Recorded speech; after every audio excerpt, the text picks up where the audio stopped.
J'ai fait ma première conférence TEDx à 21 ans, et voilà comment ça s'est passé.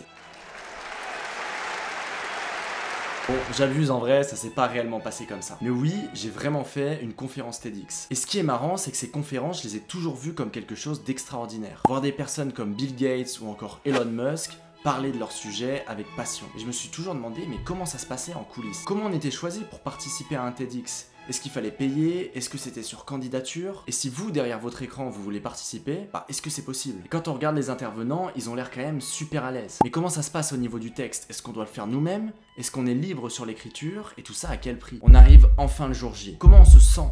C'est quoi les coulisses? Dans cette vidéo, je vais te raconter l'histoire de mon TEDx et les coulisses de ces fameuses conférences.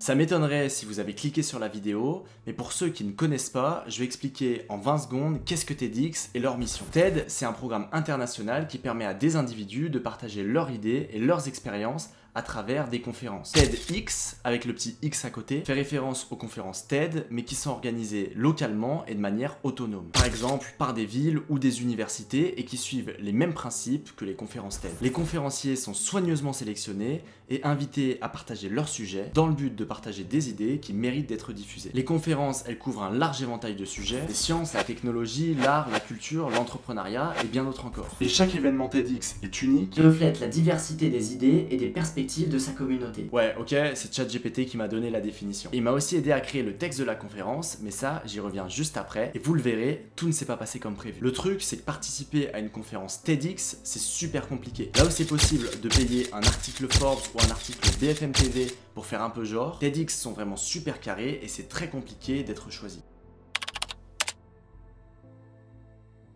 Bon, alors comment ça s'est passé? J'aurais pu vous dire que j'ai envoyé des dizaines de lettres, ou encore que j'ai campé devant le siège de TED, parce que seule la détermination compte, mais c'est faux. Pour être transparent, j'ai rencontré la bonne personne au bon moment. En gros, on organise tous les mois sur Lyon ce qu'on appelle des cafés entrepreneurs, où il y a différents entrepreneurs lyonnais, souvent des entrepreneurs digitaux, qui se déplacent, et ça fait un petit peu un mouvement de networking, etc.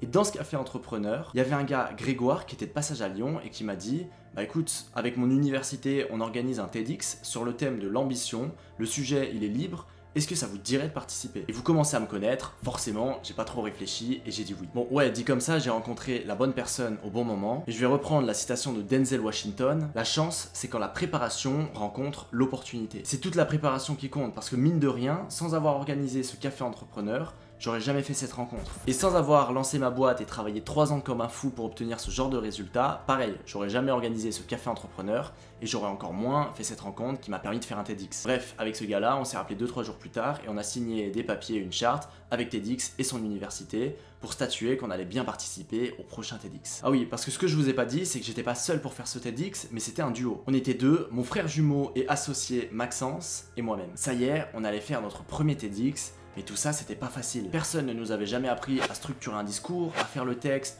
ou encore à faire une conférence. Alors pendant des semaines, on va entrer dans la phase de préparation. Le truc, c'est qu'on n'avait pas le droit à l'erreur. On devait rester 100% focus sur notre TEDx. Parce qu'une opportunité comme ça se présente pas tous les jours. C'était peut-être la première et la dernière fois qu'on allait pouvoir participer à une conférence TED. Parce que non, c'est pas sur candidature et il faut pas payer pour y participer. Et pour vous dire, TED refuse quasiment toutes les demandes qu'ils reçoivent et c'est eux qui vont chercher leurs propres intervenants. Alors forcément, pour réussir cette conférence, on a décidé de bien s'entourer. Pour ça, on a pris à la fois un coach pour nous aider sur toute la structuration du discours, du texte, etc.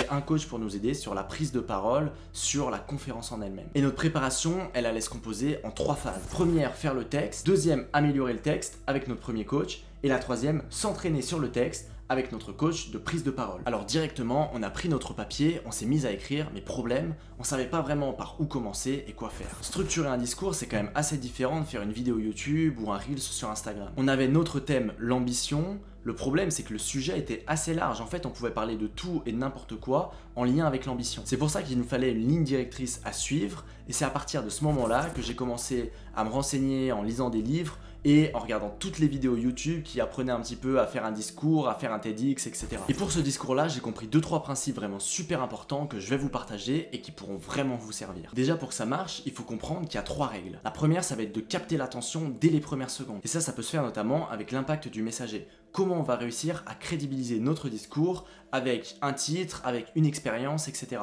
Par exemple, si un médecin vient pour parler du Covid et directement il dit qu'il est médecin, ça va permettre instantanément de gagner la confiance du public et il sera plus à même d'écouter. La deuxième chose, ça va être de générer un investissement émotionnel. Comment on va pouvoir faire passer des émotions à notre public. Et la troisième chose, ça va être de laisser un message mémorable sur lequel on peut passer à l'action. Tout ça, ça nous a donné un genre de cadre pour pouvoir structurer notre histoire. Et pour la suite, je suis allé voir chez les producteurs de cinéma pour comprendre comment créer une bonne histoire. Et j'ai compris qu'il y avait 5 éléments qui étaient super importants. Le premier, ça va être introduire avec la situation, c'est-à-dire un état stable de notre histoire. Le deuxième, ça va être l'élément perturbateur. Quelque chose qui vient troubler cette stabilité et qui force le héros à réagir. Le troisième, ça va être toutes les péripéties du héros. Le quatrième, ça va être la résolution, donc la dernière action du héros qui va emmener à une finalité. Et le cinquième, ça peut être la morale ou le retour à l'état stable. Donc maintenant, j'avais la trame et le fil directeur et j'ai compris encore 2-3 points qui étaient ultra importants pour faire un bon TEDx. Déjà, le contenu, il faut trouver un mix entre donner trop d'informations et ne pas en donner assez. La deuxième chose, ça va être quel genre d'impact on veut faire passer avec notre conférence. La troisième chose, c'est le fil conducteur. Par quoi on va passer pour que le public puisse se rattacher à un fil conducteur à travers toutes les idées qu'on va partager. Et la quatrième et dernière chose, ça va être de faire vivre un voyage, notamment à travers des émotions, etc., à notre public. Alors tout ça, ça nous a vraiment aidé et pour vous dire, à peu près 1 mois et demi avant, on s'est mis à écrire le texte à fond. Sauf que le problème, c'est que le texte, honnêtement, était pas très bon. En fait, on parlait beaucoup de nous, on n'avait pas trop de fil directeur et j'avais pas envie de faire quelque chose qui fasse trop prétentieux, où on raconte notre histoire, où on raconte comment on a tout réussi, etc. Donc on a décidé qu'il fallait qu'on le lie à quelque chose d'autre et on a demandé un petit peu à ChatGPT, c'est pour ça que je vous disais au début de cette vidéo qu'on a utilisé ChatGPT, comment on pouvait structurer notre texte, etc. Et on a eu une super idée par rapport à ça. Donc on a pris quelqu'un qui n'était pas très connu mais qui a fait quand même quelque chose d'assez exceptionnel pour le lier à la fois à ce qu'on voulait partager, à notre sujet et pour le lier à la fois à notre histoire. Donc on allait raconter l'histoire de quelqu'un d'autre et faire le parallèle avec nous, ce qu'on a pu faire notamment dans l'entrepreneuriat. Là on s'est vraiment dit que le texte était très bon, donc on l'a retravaillé aussi avec notre coach et à peu près 2 à 3 semaines avant la date officielle du TEDx, on est allé donc dans l'université, vu que c'était un TEDx qui était organisé par l'ECAM Rennes, donc une université à Rennes, et on a fait un premier entraînement. Là, on ne connaissait absolument pas le texte, on lisait notre téléphone, et en fait, on s'est rendu compte qu'il y avait encore des choses optimisables, parce qu'au début, on parlait beaucoup trop de nous, et là, on parlait plus du tout de nous. Enfin bref, on a encore optimisé le texte, et on est passé à la dernière phase de notre plan, l'entraînement. L'entraînement, ça a été à la fois simple et à la fois compliqué parce qu'on s'y est pris à peu près 15 jours avant, donc je pense entre 2 et 3 semaines avant pour réellement apprendre le texte. Et il faut savoir que sur scène, on n'avait ni prompteur, on n'avait ni rien, donc il fallait qu'on connaisse le texte par cœur. Surtout qu'on n'avait pas le choix, on pouvait pas improviser parce que vu qu'on était deux, on peut se dire que c'est un peu plus simple, qu'il y a moins de texte à apprendre. Sauf que si on a un des deux qui se loupait, Maxence ou moi-même, et bah ça foutait l'autre un petit peu dans la merde parce que on perdait le fil du texte, etc. On savait plus ce qu'il fallait dire, donc il fallait vraiment qu'on le sache très bien. Et il n'y a pas eu de secret. En fait, ce qu'on a fait, c'est que pendant 2 à 3 semaines, on s'entraînait 3 fois par jour, donc en moyenne, on le récitait entre 3 et 4 fois par jour. Et on a pris un coach, donc toutes les semaines, on le voyait. C'était un prof de théâtre et en fait on s'entraînait notamment sur de la gestuelle, sur différents exercices et on s'entraînait à dire notre texte, à occuper l'espace, à bien regarder tout le monde. Il y a 2-3 exercices qui étaient intéressants, notamment fixer différents points dans le public pour regarder tout le monde et pour pas juste regarder une personne ou pour pas regarder ses pieds ou je sais pas quoi, bouger un petit peu, les mouvements qu'on a avec les mains, enfin... C'était vraiment ces entraînements-là et au final, plus on s'entraînait, plus on devenait bon. Et à la fin, on s'est tellement entraîné en fait qu'on le connaissait vraiment par cœur. On arrive le jour J. Alors bizarrement, j'étais pas tellement stressé, j'étais pas angoissé ni rien. En fait, j'étais vraiment content de partager cette idée parce que je trouvais vraiment que mon texte était excellent. Et j'avais vraiment envie de partager ça aux personnes qui étaient dans le public, aux personnes qui étaient en face de moi. Et je me suis dit, bah, j'ai des idées qui sont super intéressantes, j'ai un discours qui est très intéressant, qu'on a bien travaillé. En fait, je veux m'amuser à leur partager et j'ai pas à stresser pour ça parce que c'est un exercice que j'aime faire. Donc, ça a vraiment permis de renverser la tendance avec aucun stress, etc. Ce qui s'est passé, c'est qu'on est arrivé donc à l'université, l'ECAM Rennes, parce que c'était un TEDx organisé par une université. vu qu'on s'était entraîné, on connaissait les autres intervenants. En tout, on était 4 intervenants. Et on a décidé, enfin on a demandé au TEDx de passer en premier parce qu'on préférait passer en premier avec Maxence.